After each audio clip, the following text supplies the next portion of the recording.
ఓం శాంతి. ఈరోజు తేదీ డిసెంబర్ 24, 2023. అవ్యక్త బాబ్దాదా రివైజ్డ్ కోర్స్ ఏప్రిల్ 3, 1997. పాత సంస్కారాలను సమాప్తం చేసి మీ నిజ సంస్కారాలను ధారణ చేసుకొని ఎవర్ రెడీగా అవ్వండి. ఈరోజు బాబ్దాదా తమ నలువైపులా విశ్వపిత యొక్క ప్రేమలో లవలీనమైన మరియు అదృష్టవంతులైన పిల్లలను చూస్తున్నారు. ప్రతి పుత్రుని భాగ్యముపై తండ్రికి కూడా గర్వముంది. వర్తమాన సమయంలో నా పిల్లలు ఎంత మహోన్నతమైన వారంటే మొత్తం కల్పమంతటిలో దేవతా స్వరూపంలో ఉన్న, ధర్మనేతల స్వరూపంలో ఉన్న, మహాత్మల రూపంలో ఉన్న, పదమాపతి ఆత్మల రూపంలో ఉన్న వారెవ్వరికీ కూడా బ్రాహ్మణాత్మలైన మీకు ఉన్నంత భాగ్యము లేదు. కనుక ఇలాంటి మీ శ్రేష్ఠ భాగ్యాన్ని సదా స్మృతిలో ఉంచుకుంటున్నారా? వాహ్ భాగ్య విధాత తండ్రి వాహ్, శ్రేష్ఠ ఆత్మనైన నా భాగ్యము. ఈ అనంతమైన పాటను మనస్సులో పాడుతూ ఉంటారు కదా. ఈ భాగ్య గీతము సదా స్వతహాగా మోగుతూ ఉంటుందా? పిల్లలను చూసి చూసి తండ్రి సదా హర్షితమవుతారు. పిల్లలు కూడా హర్షితమవుతారు. కానీ అప్పుడప్పుడు మధ్యలో తమ భాగ్యాన్ని ఎమర్జ్ చేసుకునేందుకు బదులు మర్జ్ చేసుకుంటారు. ఎప్పుడైతే పిల్లలలో తమ సౌభాగ్యం యొక్క నశ నిశ్చయం మర్జ్ అయిపోయినట్లు తండ్రి గమనిస్తారో అప్పుడు ఏమంటారు? డ్రామా అని అంటారు. కానీ బాబ్దాదా పిల్లలందరినీ సదా భాగ్యం యొక్క స్మృతి స్వరూపులుగా చూడాలని కోరుకుంటారు. మీరు కూడా ఇదే కోరుకుంటారు. కానీ అనేది మధ్యలో వచ్చేస్తుంది. ఎవరిని అడిగినా అందరూ నేను తండ్రి సమానంగా తయారవ్వాల్సిందే అనే లక్ష్యాన్ని పెట్టుకొని నడుస్తున్నాను అని అంటారు. లక్ష్యమైతే చాలా బాగుంది. లక్ష్యము శ్రేష్టంగా చాలా మంచిగా ఉన్నప్పుడు మరి ఆ లక్ష్యము ఒకసారి ఎమర్జ్ రూపంలో, ఒకసారి మర్జ్ రూపంలో ఎందుకు ఉంటుంది? కారణమేమిటి? బాబ్దాదాతో ఎంతో మంచి మంచి ప్రతిజ్ఞలు చేస్తారు, ఆత్మిక సంభాషణ కూడా చేస్తారు. అయినా కూడా లక్ష్యము మరియు లక్షణాలలో తేడా ఎందుకు? కనుక కారణమేమిటి అని బాబ్దాదా రిజల్టులో చూశారు. వాస్తవానికైతే మీ అందరికీ కూడా తెలుసు, కొత్త విషయమేమీ కాదు. అయినప్పటికీ బాబ్దాదా రివైజ్ చేయిస్తున్నారు. బాబ్దాదా 3 విషయాలు చూశారు. మొదటిది ఆలోచించడం, సంకల్పం చేయటం. రెండవది మాట్లాడటం, వర్ణన చేయడం. మూడవది కర్మలో ప్రాక్టికల్ అనుభవంలోకి మరియు నడవడికలోకి తీసుకురావడము, అనగా కర్మలోకి తీసుకురావటం. ఈ మూడింటి సమానత అనగా బ్యాలెన్స్ తక్కువగా ఉంది. బ్యాలెన్స్ ఉన్నప్పుడు నిశ్చయము మరియు నశ ఎమర్జ్గా ఉంటాయి. బ్యాలెన్స్ తక్కువ అయినప్పుడు నిశ్చయము మరియు నశ మర్జ్ అయిపోతాయి. రిజల్టును చూసినప్పుడు ఆలోచించే విధానం చాలా బాగుంది మరియు వేగంగా కూడా ఉంది. మాటలలో వేగం మరియు నశ కూడా 75% బాగుంది. మాట్లాడటంలో చాలామంది తెలివైన వారిగా కూడా ఉన్నారు. కానీ ప్రాక్టికల్ నడవడికలోకి తీసుకురావటంలో టోటల్ మార్కులు తక్కువగా ఉన్నాయి. 2 విషయాలలో బాగున్నారు, కానీ 3వ విషయంలో చాలా తక్కువగా ఉన్నారు. కారణమేమిటి? సంకల్పాలు కూడా బాగున్నాయి, మాటలు కూడా చాలా సుందరమైన రూపంలో ఉన్నాయి. మరియు ప్రాక్టికల్లో ఎందుకు తగ్గిపోతుంది? కారణమేమిటో తెలుసా? తెలుసో లేదో చెప్పండి. మీకు చాలా బాగా తెలుసు. ఒకవేళ ఎవరినైనా మీరు ఫలానా టాపిక్ పైన ఉపన్యసించండి లేక క్లాస్ చేయండి అని అంటే ఎంత బాగా క్లాస్ చేయిస్తారు. చాలా నిశ్చయంతో, నషాతో వెంటనే ఉపన్యసిస్తారు. మరియు క్లాస్ కూడా చేయిస్తారు కదా. ఏమేం చెప్తున్నారు అని బాబ్దాదా అందరి క్లాసులు వింటారు. వాహ్ పిల్లలు వాహ్ అని చిరునవ్వుతో ఉంటారు. ముఖ్యమైన విషయము, ఇప్పుడు రివైజ్ కోర్సు నడుస్తూ ఉందని బాబ్దాదా ఇంతకు ముందు కూడా వినిపించారు. కనుక బాబా అంటున్నారు, కారణమైతే ఒకటే ఉంది, ఎక్కువగా కూడా లేవు. ఒకే ఒక కారణం ఉంది. అంతేకాక ఈ కారణాన్ని నివారణ చేసుకోవడం కష్టం కూడా కాదు, చాలా సులభమని బాబ్దాదా భావిస్తున్నారు. కానీ మీరు సహజాన్ని కష్టంగా చేసుకుంటారు. కష్టమేమీ కాదు, మీరు కష్టంగా చేసుకుంటారు. ఎందుకు? నషా మర్జ్ అయిపోతుంది. ఒకే కారణమేమంటే మీరు ఏవైతే ధారణ యొక్క విషయాలు వింటున్నారో, ధారణ కూడా చేస్తున్నారో, శక్తుల రూపంలో కానీ గుణాల రూపంలో కానీ చాలా మంచి మంచి విషయాలు ధారణ చేస్తున్నారు. ఎంత బాగా చేస్తున్నారంటే వినేవారు అజ్ఞానులు కానీ జ్ఞానీలు కానీ వాటిని విని చాలా బాగుంది, చాలా బాగుంది, చాలా బాగా చెప్పారు అని బాగా చప్పట్లు కూడా కొడతారు. కానీ ఎన్నిసార్లు కానీ వచ్చింది? ఈ కానీ అనే శబ్దమే విఘ్నాలు వేస్తుంది. కానీ అనే శబ్దము సమాప్తం అవ్వడం అనగా తండ్రి సమానంగా సమీపంగా రావటం. తండ్రి సమీపానికి రావడం అనగా సమయాన్ని సమీపానికి తీసుకురావటం. అయితే ఇప్పటి వరకు కానీ అనే శబ్దం చెప్పాల్సి వస్తుంది. తండ్రికి మంచిగా అనిపించదు కానీ చెప్పాల్సే వస్తోంది. దీనికి కారణం ఏమిటి? ఏదైతే చెప్తున్నారో, ధారణ కూడా చేస్తున్నారో, ధారణ రూపంతో ధారణ చేస్తున్నారో, ఆ ధారణ కొందరిది కొంత సమయం, కొందరిది ఎక్కువ సమయం కూడా నడుస్తుంది. కానీ ధారణ ప్రాక్టికల్లో సదా పెరుగుతూ ఉండాలి.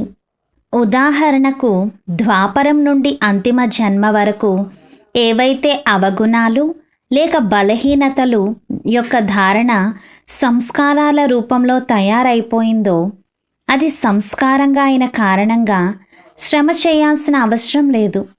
మీరు వదిలేయాలని కూడా కోరుకుంటారు. మంచిగా అనిపించదు. అయినా కూడా మళ్ళీ ఏం చేసేది? నా సంస్కారమే ఇలా ఉంది అని అంటారు. మీరేమీ చెడుగా అనుకోకండి, నా సంస్కారమే ఇలాంటిది అని అంటారు. అయితే ఈ సంస్కారం ఎలా తయారైంది? మీరు తయారు చేసుకున్నారు కనుకనే తయారైంది కదా. కనుక ద్వాపర యుగం నుండి ఈ వ్యతిరేక సంస్కారాలు తయారయ్యాయి. వాటి ద్వారా మీరు సమయానికి బలహీనంగా కూడా అవుతున్నారు. అయినా కూడా ఏం చేయాలి? మా సంస్కారము అని అంటున్నారు. కనుక సంస్కారం అనేది మీరు కోరుకోకున్నా సహజంగా ప్రాక్టికల్లోకి వచ్చేస్తుంది కదా. కొందరికి క్రోధం వచ్చేస్తుంది. కొంత సమయం తర్వాత మీరు చెడుగా అనుకోకండి, ఇది నా సంస్కారం అని అంటారు. క్రోధాన్ని సంస్కారంగా చేసుకున్నారు, అవగుణాలను సంస్కారంగా చేసుకున్నారు. మరి గుణాలను ఎందుకు సంస్కారంగా చేసుకోలేదు? క్రోధం అనేది అజ్ఞానం యొక్క శక్తి, జ్ఞానం యొక్క శక్తి శాంతి, సహనం. కనుక అజ్ఞాన శక్తి అయిన క్రోధాన్ని చాలా బాగా సంస్కారంగా చేసుకున్నారు మరియు ఉపయోగిస్తూ కూడా ఉంటారు. మళ్ళీ ఇక ముందు చెయ్యను అని క్షమాపణ కూడా తీసుకుంటూ ఉంటారు. అయితే తర్వాత అది ఇంకా ఎక్కువ అవుతుంది. కారణమేమిటి? ఎందుకంటే సంస్కారంగా చేసుకున్నారు.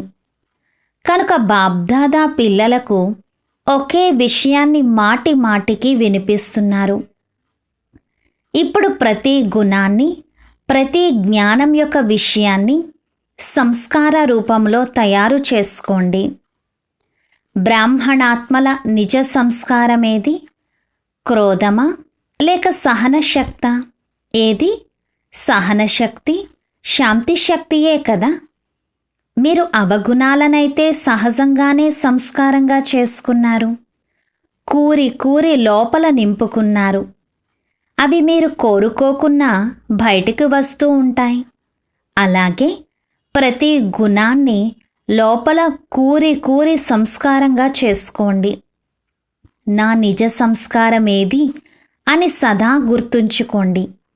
అదైతే రావణుని ఆస్తిని సంస్కారంగా చేసుకున్నారు, పరాయి సొమ్మును మీదిగా చేసుకున్నారు. ఇప్పుడు తండ్రి ఖజానాను మీదిగా చేసుకోండి.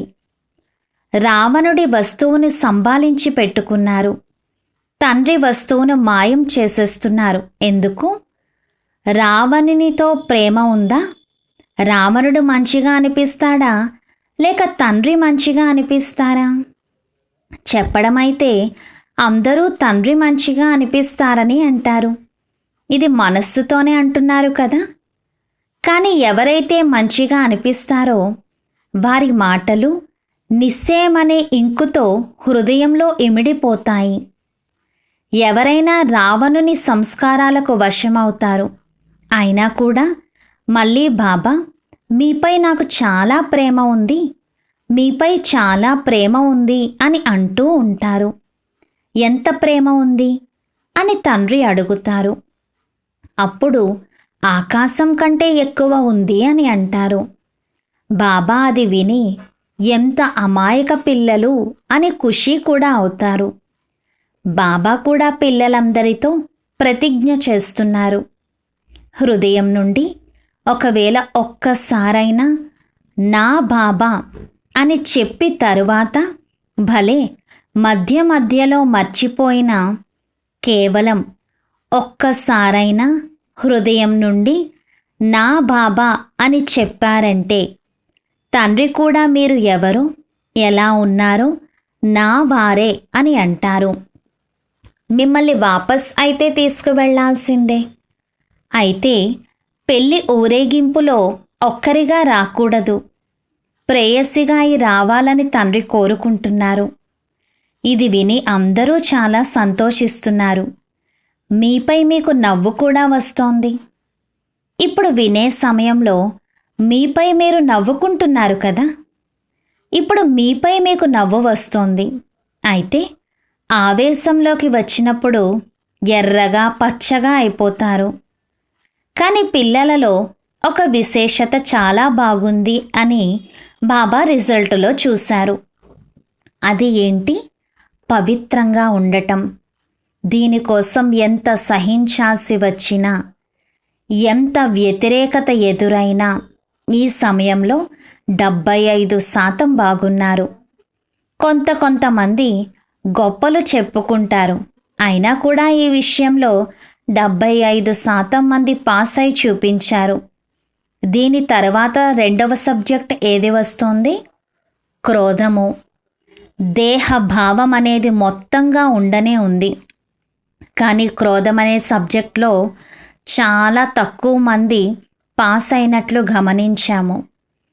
క్రోధం అనేది బహుశా వికారము కాదు, ఇది ఒక శస్త్రము, వికారము కాదని భావిస్తున్నారు. కానీ క్రోధం అనేది జ్ఞాని ఆత్మలకు మహాశత్రువు. ఎందుకంటే క్రోధం అనేది అనేక మంది ఆత్మల సంబంధ సంపర్కంలోకి వచ్చినప్పుడు ప్రసిద్ధి అవుతుంది. అప్పుడు మీ క్రోధాన్ని చూసి తండ్రి పేరుకు చాలా నింద జరుగుతుంది. జ్ఞాని పిల్లలు ఎలా ఉంటారో మేం చూసాంలే అని అంటారు.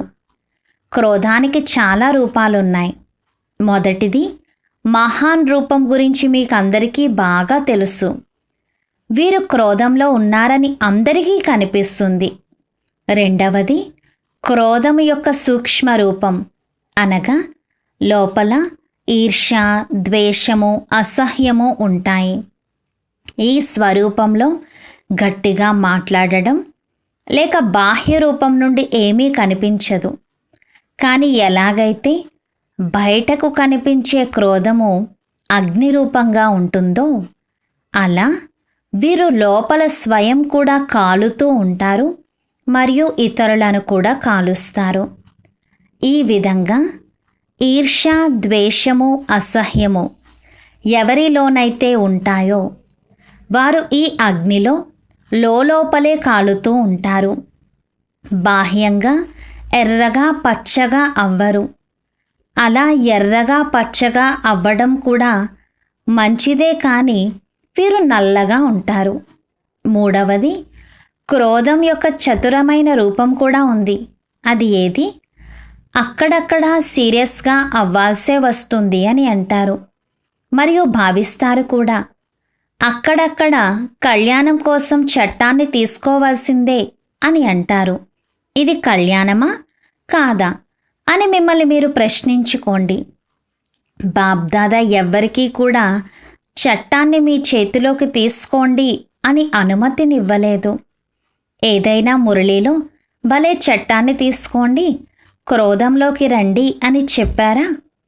చట్టాన్ని తమ చేతిలోకి తీసుకునే వారి లోపల క్రోధం యొక్క అంశం ఉంటుంది.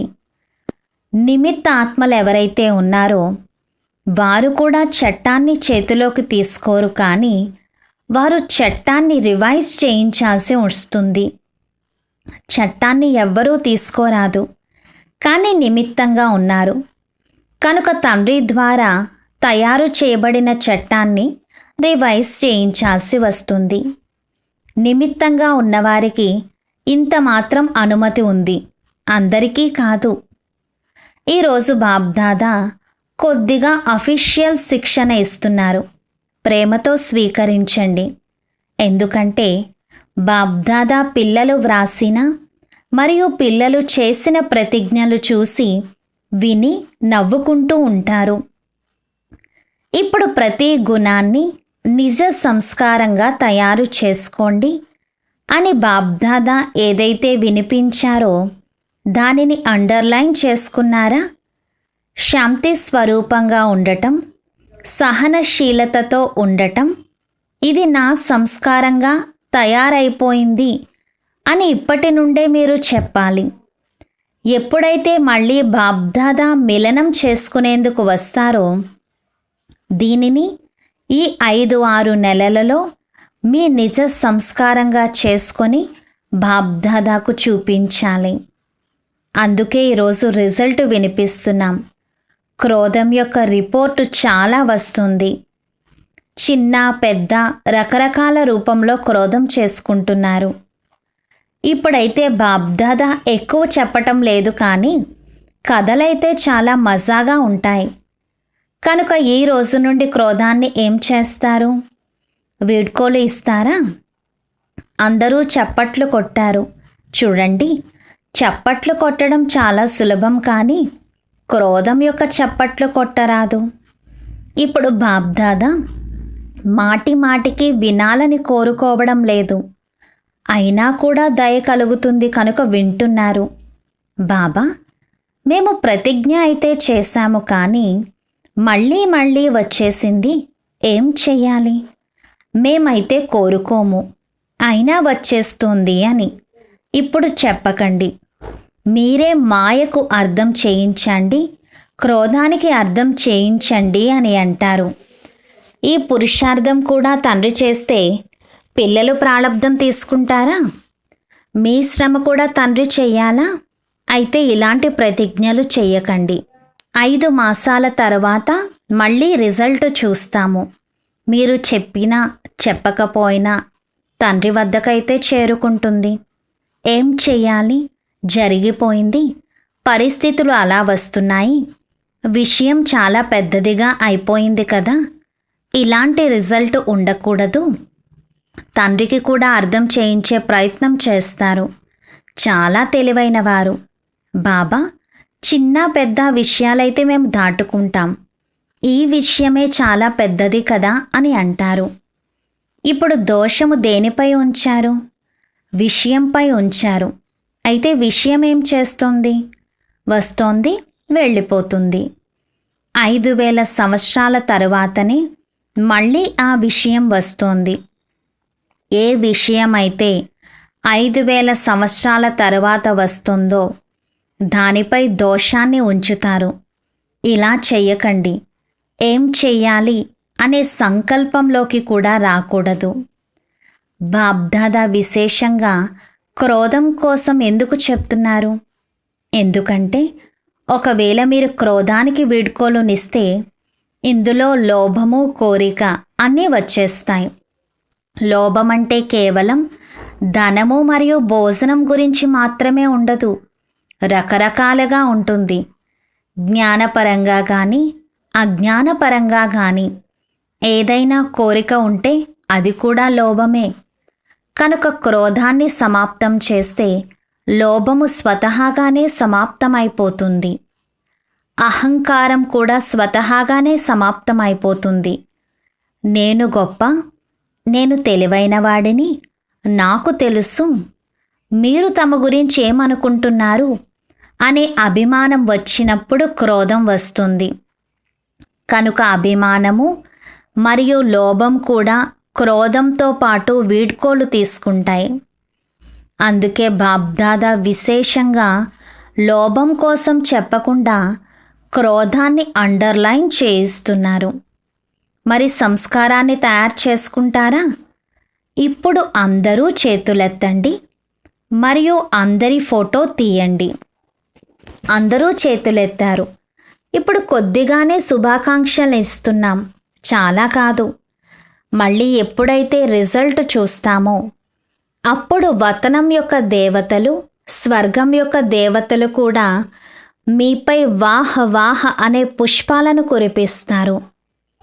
ఈ రోజు నుండి ప్రతి ఒక్కరూ స్వయాన్ని చూసుకోండి, ఇతరులను చూడకండి. ఇతరులలో ఈ విషయాలను చూసే మనోనేత్రాన్ని మూసేయండి. స్థూల నేత్రాలనైతే మూసేయలేరు, కానీ మనోనేత్రాన్ని మూసేయండి. రెండవ వారు చేస్తున్నారా, మూడవ వారు చేస్తున్నారా అనేది నేను చూడరాదు. బాబా చాలా ఫోర్స్ ఇచ్చి చెప్తున్నారు. ఒకవేళ ఎవరైనా మహారథులు కూడా ఇలాంటి బలహీనతలోకి వస్తే అప్పుడు కూడా చూసేందుకు మరియు వినేందుకు మనస్సును అంతర్ముఖిగా చేసుకోండి. మీకు నవ్వు వచ్చే విషయం ఒకటి వినిపించేదా? బాబ్దాదా ఈరోజు కొంత స్పష్టంగా వినిపిస్తున్నారు. చెడుగా అయితే అనిపించదు కదా, మంచిది.